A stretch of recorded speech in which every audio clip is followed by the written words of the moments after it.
Many thanks for joining us today to discuss the sustainability conundrum.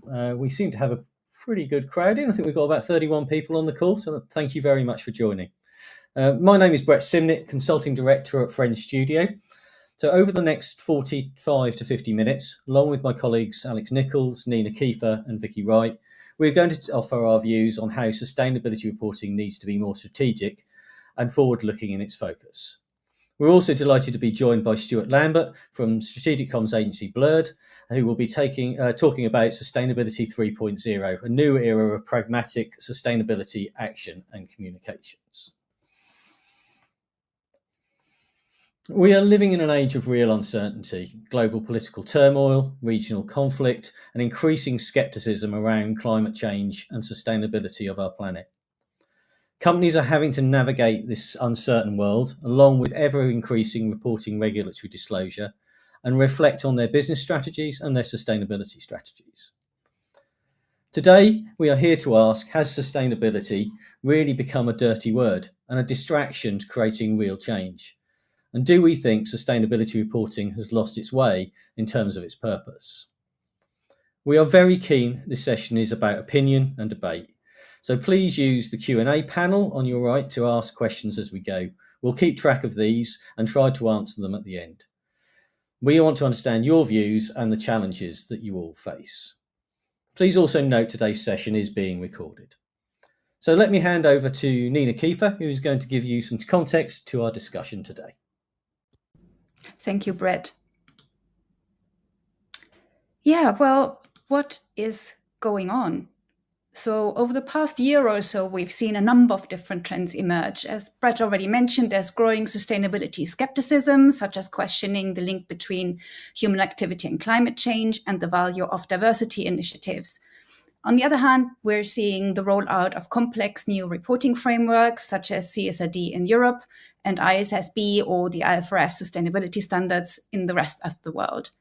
We're also seeing stakeholders such as regulators and governments, but also investors expecting more transparency, including third-party assurance of sustainability data. And companies are having to navigate all these conflicting trends. So why is this happening? While skepticism, there is concern that sustainability means sacrificing profitability. Reporting is seen as a burden on company resources, and there's also been political pressure.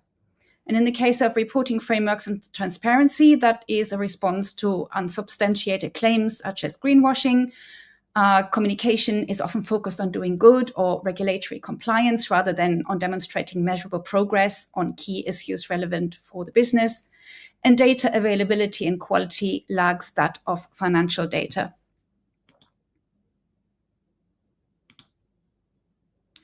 But is it happening everywhere? Well, skepticism is definitely advancing in the US, where we've seen sustainability-related language being reviewed by federal agencies. We've seen self-censorship or green hashing, where companies are removing sustainability information from their reporting, including some non-US companies with US exposure in our research sample for this webinar. And we've seen legislation against sustainable investing. But the rest of the world is still driving forward. So CSRD is currently being simplified, but it's here to stay. And ISSB continues to be adopted by governments around the world, including the UK, which is currently consulting on its own version. And what does this all mean for companies? Well, some key considerations to companies should remember are that firstly, making your business more sustainable may require investment in the short term, but it builds resilience in the long term. Diversity guards against groupthink, so it's worth remembering that it started out as a stewardship topic to improve board decision-making, i.e. cognitive diversity, which requires promoting people from different backgrounds and with different life experiences, and that in turn facilitates gender and ethnic diversity in the process. And there's evidence that happy employees who feel valued and respected are more productive. And reporting frameworks such as CSRD and ISSB are work intensive to comply with initially, but they provide investors and other stakeholders with globally comparable, decision-useful information. And actually, there is a risk that oversimplification and self-censorship removes information investors need, for example, for portfolio risk management and for their own reporting requirements. And with that, I'll hand you over to my colleague, Alex, who will talk about what companies can do to respond all of this. Thank you, Nina. Hello, everybody. Good afternoon. Yes, so how can companies respond? I'm going to talk about materiality, the principle of materiality and how it's applied in risk-based strategic sustainability management. I want to bring this party closer to the risk-based way of thinking. Of course, we need to ask what matters most. I'm going to discuss this in context of this reflective sustainability pause that we're seeing out there in industry in different ways. But it's an opportunity to refocus on what really matters to the business. So as Brett suggested earlier, we're all operating in this volatile, uncertain world. It's riddled with complexity and peppered with ambiguity, where risks and choices and inevitable trade-offs are considered when coming up with a corporate strategy and business objectives. Sustainability impacts and externalities are just part of that process, part of that general commercial approach. Moreover, in a super connected digital economy, businesses are more easily scrutinized.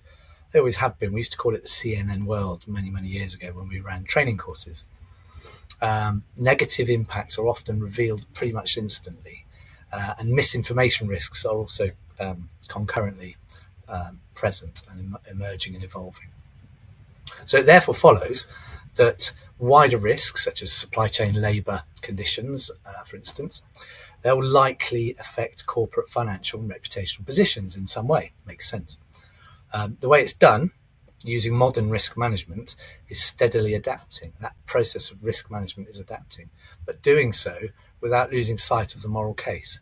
And having worked with businesses for 30 years or so, I can put hand on heart and say that's the case for the majority. For example, an unsafe workplace in a supplier rubber plantation, for example, is significant on the ground and thus significant to corporate risk.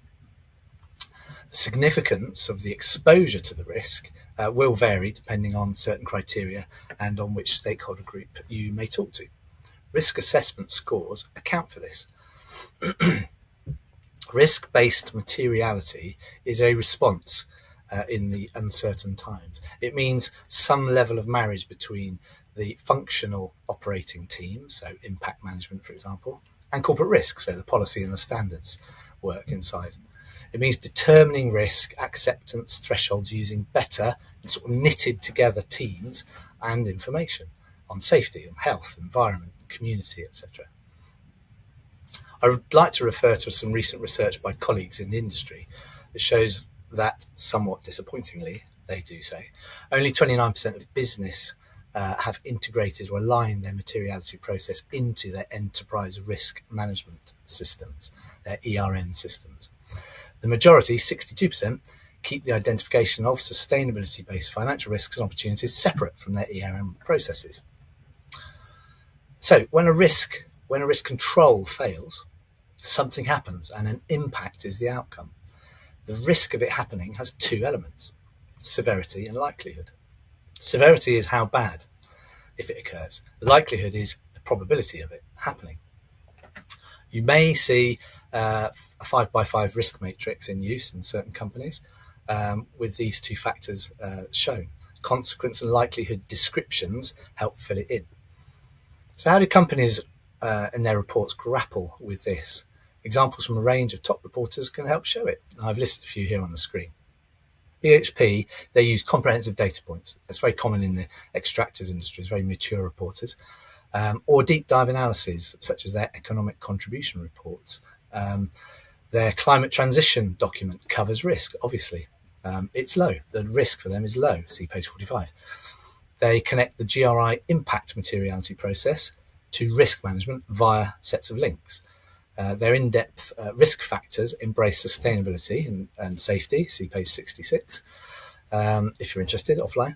And to quote them, we review the actual and potential for negative consequences identified via the event management system and BHP's material risk profile. Unsurprisingly, they have a mature system. AB InBev, in the food bev sector. They show their risks affecting the business and how the management drives impact. For example, financially empowered farmers, see page 30 on their 2024 annual report. Vizsla Silver mining company, interestingly and unusually, the list of material topics as governance topics first, then social, then environment. This suggests a fresh way of thinking.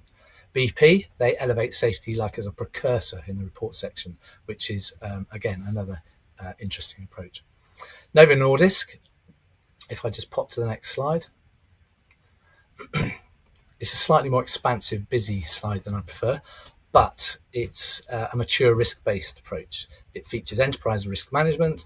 They talk about gross and net risk and their thresholds. See page 51, for example. While this graphic, it's highly informative and it shows entity-specific impact risks and opportunities.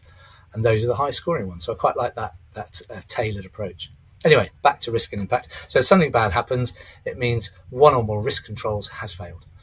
So that's the handrail on the stairs preventing falling. A word from the management to the board will allow group risk oversight to take place. Costed decisions can then be made on options for action. So with that in mind, let's think about how we apply the materiality principle. How can we be more ruthless and rational? The next slide will allow us to hopefully encourage more credible, impactful, compliant, beautiful, efficient, and rational reporting. So I want to go back to basics a little bit here. The back to basics on principles. So a lot of us might have forgotten about those principles. There's no time to go through all of them, but suffice to say, surprise, surprise, materiality is the cornerstone and connected to all the others, such as precautionary principle, sustainability context, balance as usual, authenticity, transparency to avoid virtue signalling and greenwash. And I would cite Bill McKibben here, an influential environmentalist of the past 30 years. In 1996, he said, sustainability can be dismissed as a buzzless buzzword that was born partly in an effort to obfuscate.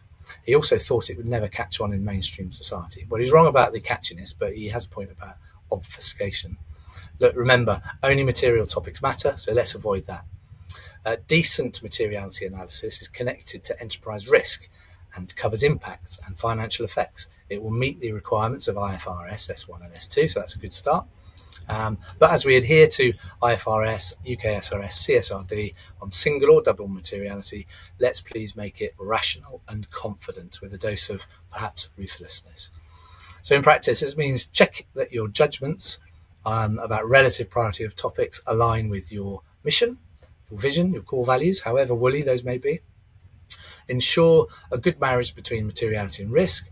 You can see more on the COSO's framework on integrating ERM risk management with strategy and performance. And when conducting the materiality assessment, ensure you have ownership of your assessment. It's yours. Be ruthless in your scoring. Interrogate your IROs. We have noticed that some practitioners out there will also pay attention to borderline topics. Let's pay attention to those. Allow sustainable development concepts, some oxygen, if you like, alongside ESG, by giving emerging topics a chance. So those emerging topics might be slightly more unusual, less in the GRI list, like land tenure, security, or infant health, or education access, or open sewer sanitation next door to the COP30 conference in Belém this week. Practitioners will also skip obvious hygiene factors. We can chat later on this if you like.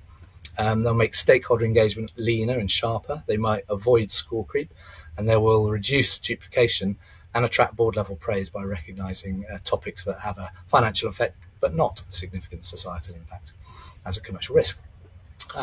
So we're in an age of simplification, and to quote some colleagues of Friends Studio again, it will take some bravery to change the sustainability topics you report about, especially when it comes to climate change mitigation. But we encourage companies to avoid reporting on non-material matters. And in fact, the UK SRS in draft will prohibit it. So to close, a confident approach will normally result in a rational outcome, perhaps a select bunch of 3 or 4 topics. Any more and you risk eye-rolling by management. To conclude, it can be challenging, whilst there is much use of data and various perspectives and carefully chosen scientific sources, Materiality is an art, not a science. It's the cornerstone of the sustainability component of the strategy. It helps ensure the company benefits from risks and opportunities, such as improved efficiency and innovation, supply chain disruption, etc. And it works in the name of long-term value creation and resilience. Let's leave behind the gamified, politicised era, as Blurt have said in some of their materials. It's got to be in service of the business, should enable more focused comms, clearly issue senior management message about the business value of sustainability work, and target specific key stakeholders who want it to make their decisions, such as investors or bid development teams. So I'm now going to pop up a poll.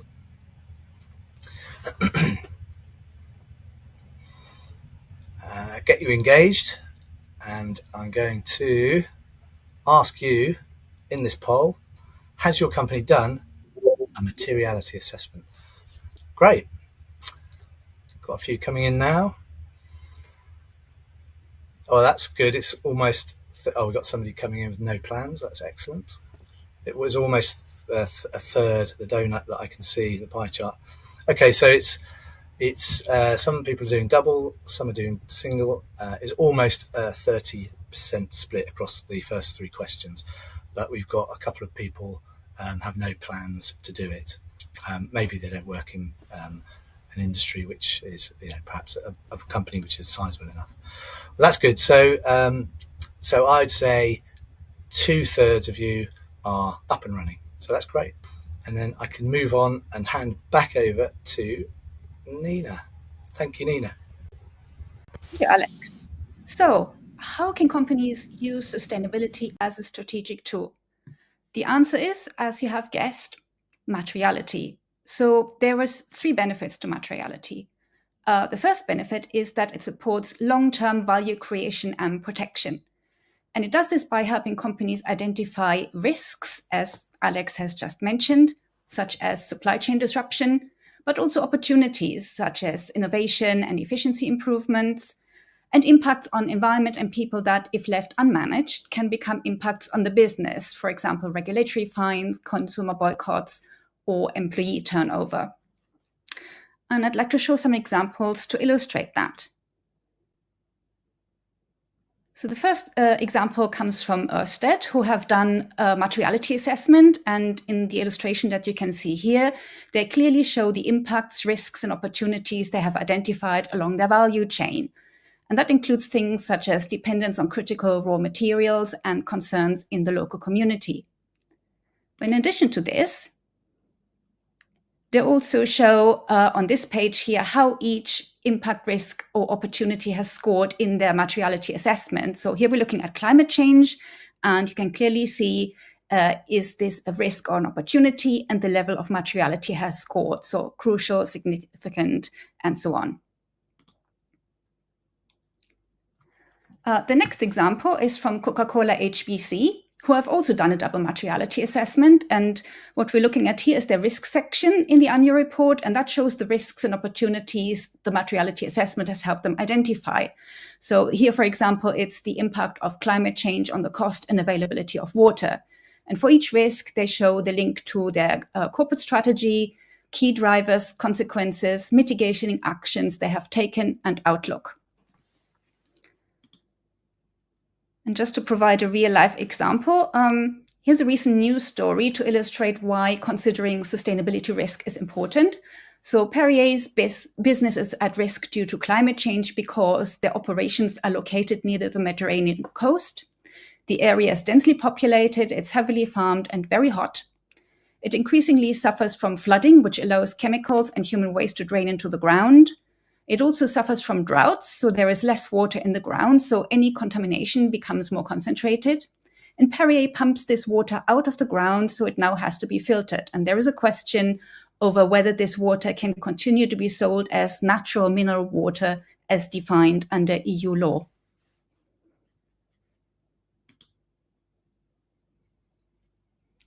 Now, the second benefit of materiality is that it links sustainability to strategic outcomes because it empowers companies to explain why sustainability topics are relevant for the resilience of the business and for long-term value creation.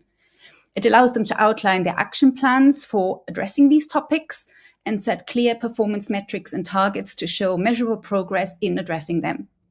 And again, I'd like to show some examples of what that might look like. So the first example is from Rent to Kill, where in the annual report, the chief executive states that responsible business is good business and then explains why that is. It's simple, but very powerful coming from the chief executive of the business.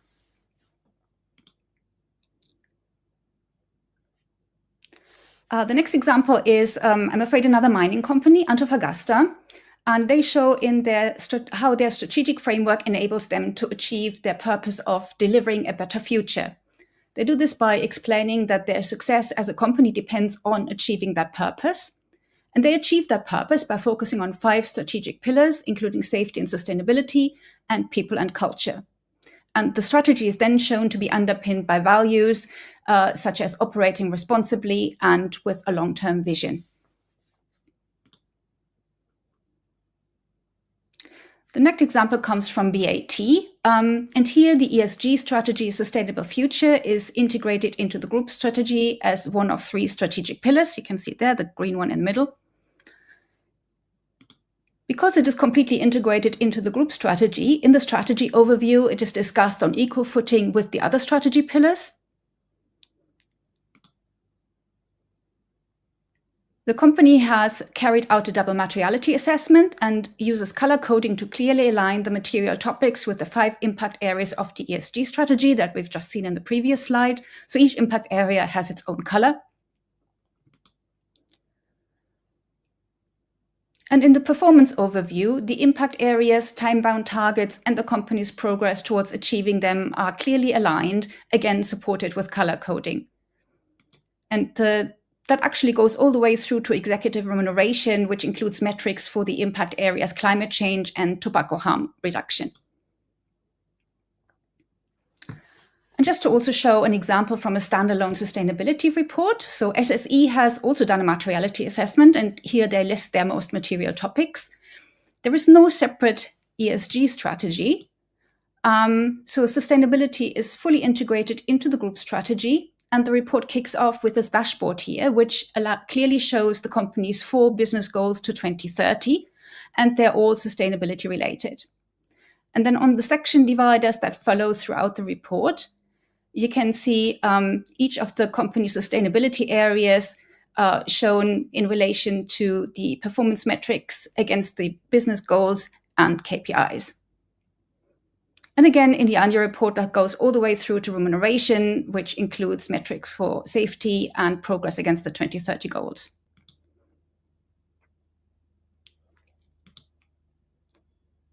You can see they're all aligned to the 2030 goals.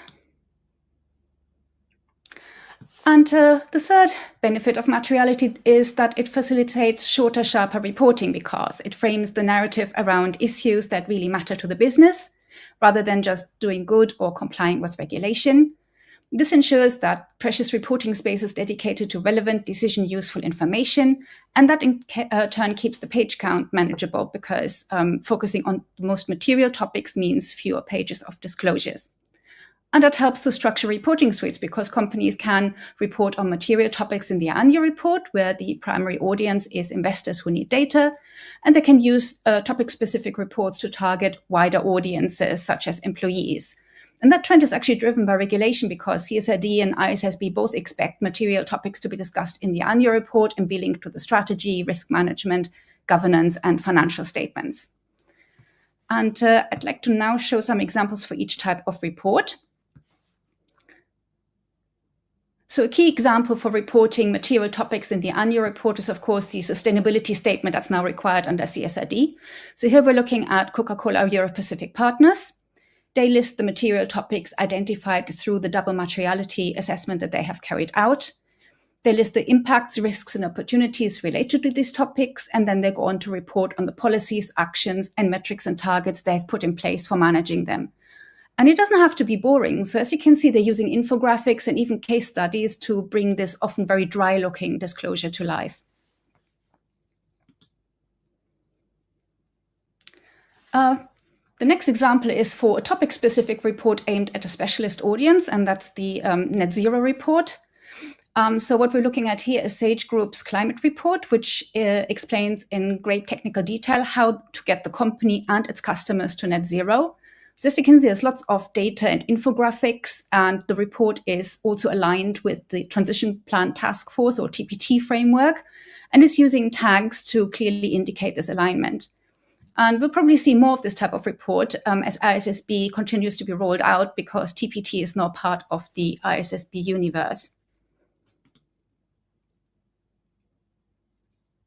And the last example I'd like to show is for a topic-specific report aimed at a wider audience. So that is a social impact report. What we're looking at here is 7 Trends Community Fund Review, which provides an overview of the money the company has awarded to communities, including numbers for beneficiaries, square meters of environment improved, and community spaces created. So as you can see, it's both informative and engaging, with lots of images and case studies for general readers.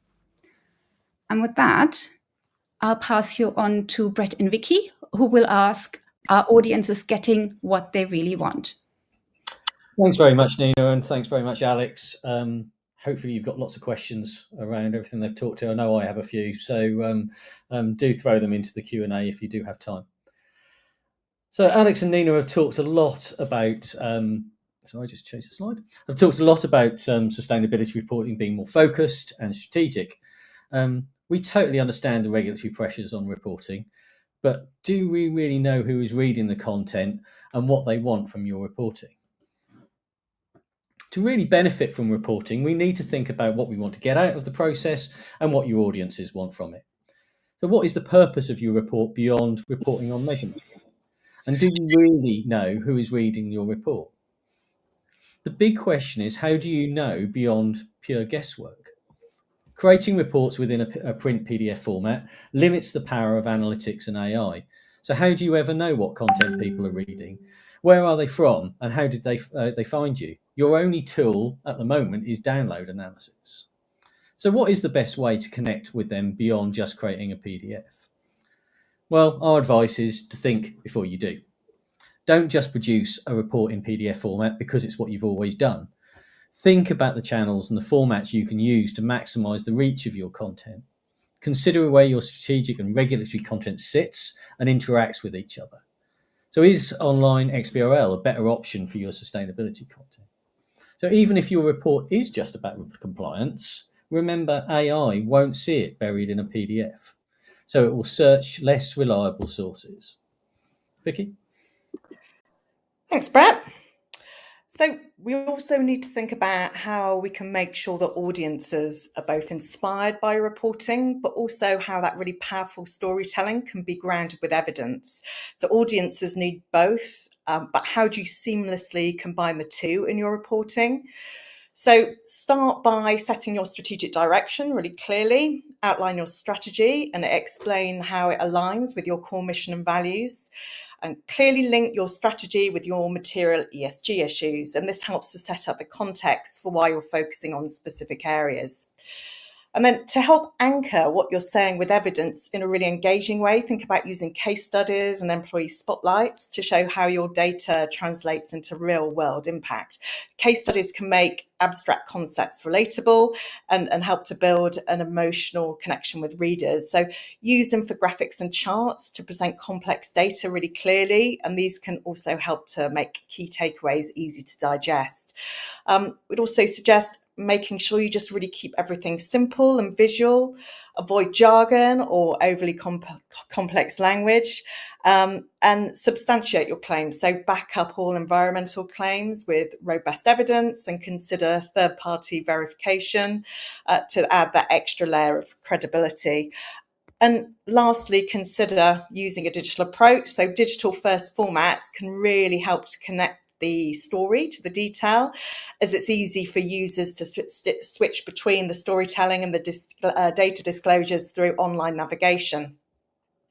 Right, so now it's time for our next poll. So it's over to our audience for a question about your reporting approach.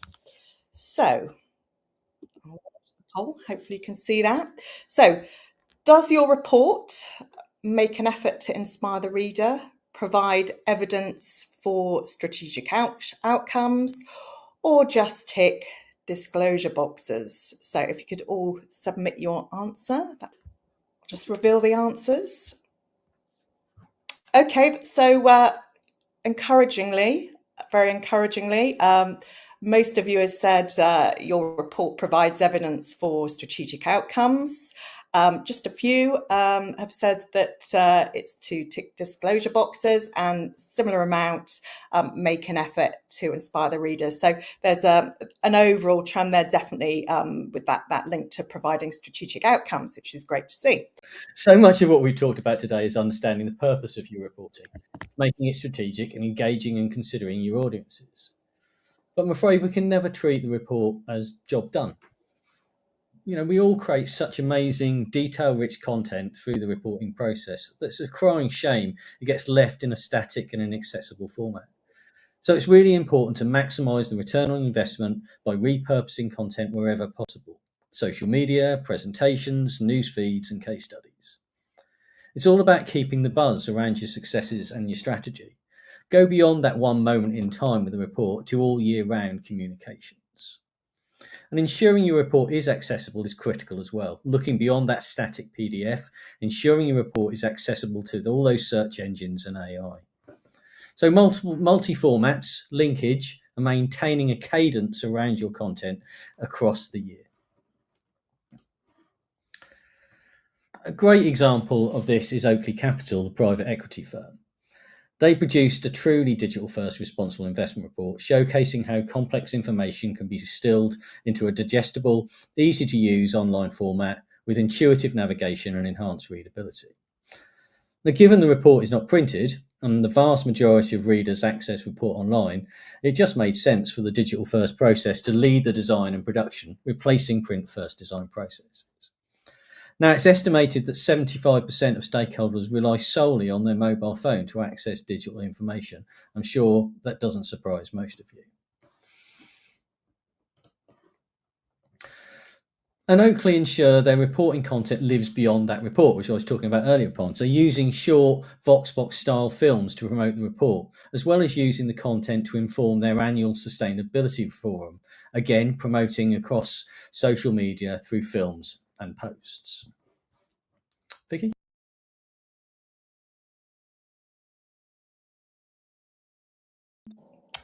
Okay, so how do you know if your audiences are listening? So a digital report can be a real game changer for understanding this. So an HTML report is always better for getting audience feedback because it allows for real-time data collection, which isn't possible with static PDF or print reports. And digital reports have really powerful tools for tracking and analysing how users interact with the content. So you get metrics such as page views, time spent on each section, click-through rates, and interaction with multimedia elements, which helps to provide really valuable insights into what content resonates most with the audience and then what content is being skipped. So these insights allow for quick analysis and allow you to refine future reports based on user preferences. And this kind of detailed tracking and analysis just isn't possible with PDF formats. So digital reports, digitally created reports can maintain high Google search rankings long after launch because Google prioritize pages that are consistently found to be the most helpful for a user's search query, regardless of that initial publication date. Okay, so a plan. So having a really strong communications strategy will help you to tailor content for different audiences and improve the effectiveness of your reporting. So make sure you clearly define the audiences you want to target and use the best channels to speak to them. So whether that's the annual report, sustainability report, single issue piece, website, social media, the different audiences, whether investors, employees, regulators or suppliers, they've all got unique information needs. So develop tailored messages that resonate with each audience group. So a full detailed report might suit investors and regulators, but concise summaries and social media content, videos, press releases might work better with general public, customers and employees. So make sure you weave your key points from your sustainability report into your broader communications like press releases and blog posts. That will help to ensure consistency and visibility around your messaging. So finally, make sure you're considering how digital channels can support your communication strategy. So digital channels can help to maximize the reach of your content and make it more accessible to more people. So on the topic of how sustainability communications are evolving, I'm really pleased to hand over to Stuart, who'll be talking about how a new era of sustainability communication and action is emerging, one which is less about moral crusades and more about market-aligned resilience. So over to Stuart. Thank you for that. So I'm going to take a step back and talk about the broader comms context in which sustainability reporting happens, because obviously none of this is happening in a nice, neat comms silo. By way of quick introduction, Blurred is a comms consultancy built for a world in which the lines have never been so blurred between human and AI, between information and misinformation, between people and planet. And because of that, between audiences, between corporate and consumer and public audiences, and our work blurs strategic reputation and with creative campaigning around sustainability and social impact. And the culture war is making that blurred picture really interesting. It's dragging companies into a very messy world where sustainability and climate change targets and action are being weaponized. I promised myself I was going to learn chess properly this year, which has been fun. And I discovered this amazing word in the process called zugzwang, which is a concept in chess that describes a scenario in which no matter what move you make, you somehow worsen your position. And I suspect that's a concept with which anyone working in sustainability or sustainability comms will sympathise. Whichever way you turn at the moment, you feel like you come under attack. You feel like you're subject to a hostile headline or a cynical tweet, and it can feel a bit thankless and hopeless. And I guess my main message to clients at the minute is it doesn't have to be. Comms is in fact more crucial than ever here. How we frame things and the words we use determines whether you end up in an exhausting semantic culture war argument or whether you move forwards with positivity and, crucially, stakeholder buy-in. And we've been talking to clients a lot about this all year. And our counsel has continually been to acknowledge that things have really changed, and we have to just accept that. It's a real op for comms, as I say, because so much of how you navigate the culture will comes down to the framing. And we've been talking a lot about what we're calling Sustainability 3.0, which is the new era or phase that business is moving into. And the quick rundown is this. Way back in the noughties, we were in the CSR era where my career began, where abstract amounts of money were spent on charity initiatives and vague commitments. And this was used to burnish reputation, distracting from any rigor around material risks or harms, a bit of guilt offsetting, as I call it.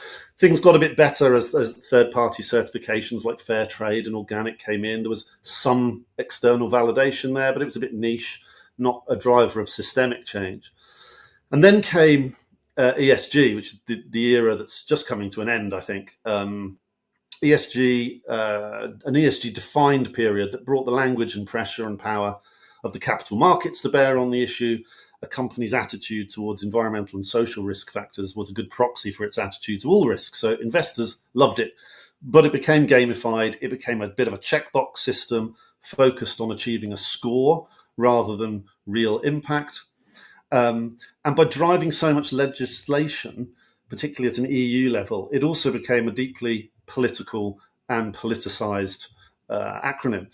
Enter cynicism and anti-wokeism and the cultural backlash. So what comes next? I think we're at the start of what we're calling Sustainability 3.0. It's a period defined by strategic resilience and pragmatism, keeping the rigor of the ESG phase, but shedding some of the ideology and the idealism. Climate adaptation is just as important as mitigation. National resilience, economic growth and security, these become the primary drivers. Self-interest isn't something to be ashamed of here. It's actually the engine. Logical, not ideological, is the line I keep using with clients. And there are some real comms consequences that result from this thought experiment of moving into a different era. The first is that we have to put people first, otherwise known as framing E things as S things. We have to acknowledge the reality. Right now, you just click the slide on. Oh, jumped forward one, sorry. Right now, domestic and social concerns are prioritised. Immigration, jobs, cost of living, crime, tax, defence. Rightly or wrongly, environmental concerns are trailing as problems that appear closer to home mount up. Framing sustainability in terms that speak to this reality is crucial, not only for engagement, but for avoiding getting dragged into the culture war. Look at America right now. When insurance companies, whose entire reason for being is to assess risk dispassionately with no regard for politics, are pulling out of Florida and California, then it's a reality that the US government's exposed to billions upon billions of dollars of risk. Taxpayers across the states are underwriting millions of people's homes because nobody else will. It's a real good example of how environmental challenges are starkly revealed as social concerns. Similarly, in Kent, where I live and where Reform are now in power, Nigel Farage wants to ban use of climate vocabulary, and he's blithely informed people working in climate roles in the council to look for alternative employment. That's all fine, but according to independent modelling, this is based on NASA data, this map, the Isle of Thanet in East Kent, where I live, will be an island again by 2050 due to rising sea levels. That's happening now. It's a reality. So local government in Kent, that's you, Reform, will need to spend council money on flood defences. And guess what? Flood defences are a climate adaptation strategy, even if you don't call it that. I grew up in the 1980s, the start of the modern environmental movement. The environmental messaging then was about litter and pollution, acid rain, the hole in the ozone layer. And we acted fast, actually, because the relevance to people's lives was clear and clearly communicated. Nobody wants to live in dirty streets. Nobody wants to get skin cancer because of the gases used in our fridge. Pollution, skin cancer, these things weren't contentious. They were just obvious things to act on because they were about people and people's quality of life. The second consequence or principle underpinning the Sustainability 3.0 era, I think, is that we have to balance communication about harm reduction with communication about positive impact. The corporate sustainability agenda has, in the ESG era, been swallowed up by more technical negative impact mitigation language, and that has had real consequences. Reducing bad stuff, emissions, packaging, water, plastic, of course it's vital, but it is inherently ESG compliance territory, which rubs up against the culture war and deregulatory zeitgeist. But more importantly for me, from a broader comms perspective, in fundamental human storytelling terms, it doesn't engage or excite anyone. I love Brand X's emissions abatement strategy, said no consumer ever, but people do get excited about and inspired by the positive difference you make to the world as a company.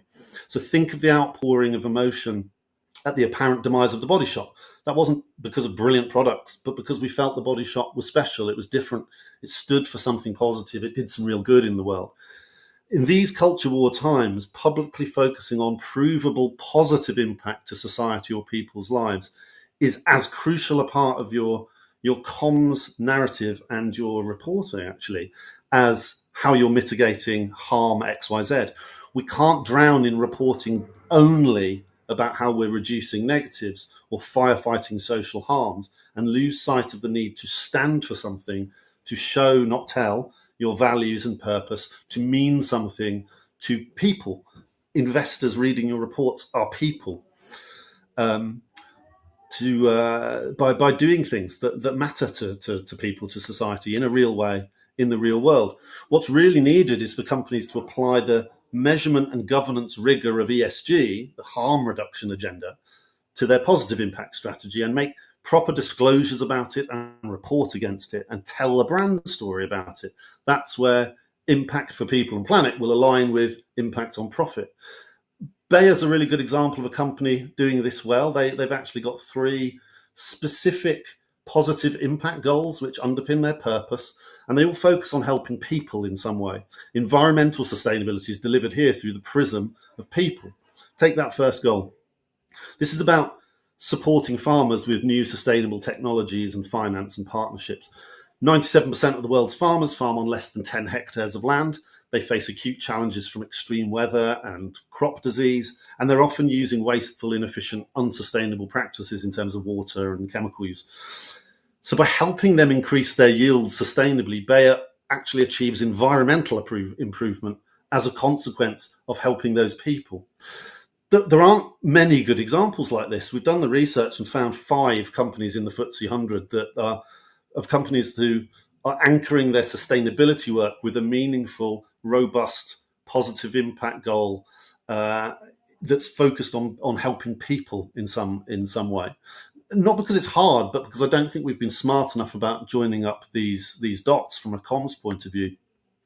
At Blurred, we talk to clients about setting what we call an anchor goal, an ambitious but credible, quantifiable, positive impact goal or target that anchors your overall impact strategy and narrative. We have a bit of a framework for identifying and codifying that anchor goal. We call it TRUE. Your anchor goal must be time-bound and specific. And note the language we use here. An anchor goal is specific about who is being helped, not what, which people, where, how, and by when. The R is about relevance to core business strategy. It's got to underpin commercial and financial objectives and leverage core business activity. The anchor goal should also benefit the company unashamedly. Reputationally and commercially, it's really important. That's how you get budgetary buy-in. And if it's to do that, it has to be unique, which is the U here.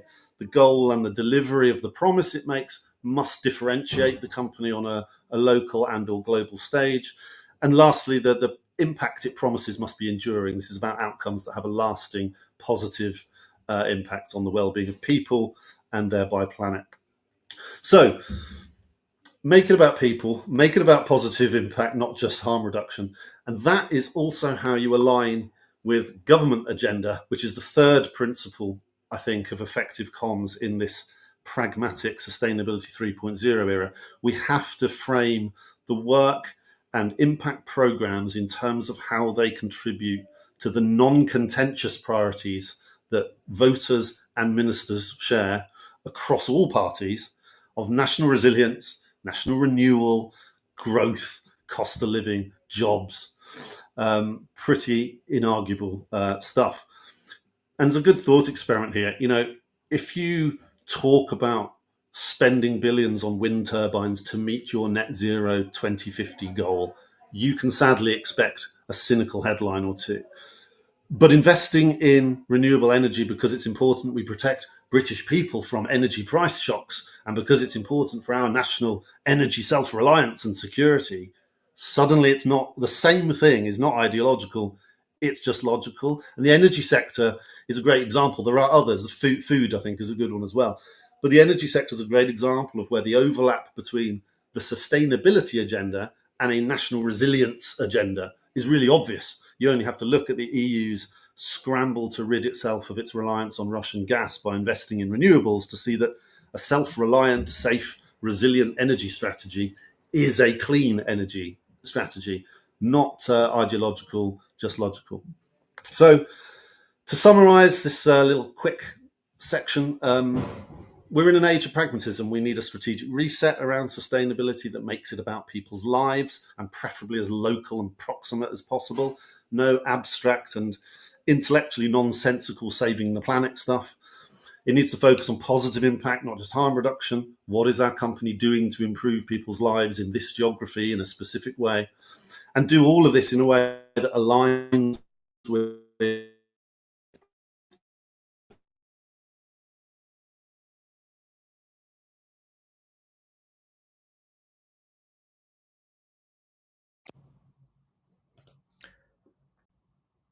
I think we've lost Stuart.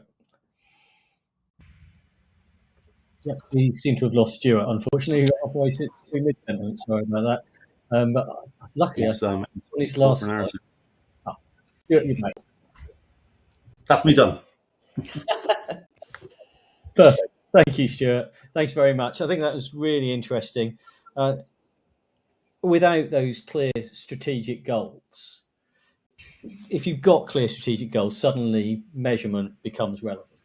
And I think that ties beautifully back into reporting. Without that being that clear strategic goal within reporting, then it doesn't really provide context to that great measurement. But we will just want to run one more poll, if that's okay with everybody. So just going to launch this final poll, which is: does your current reporting meet your needs?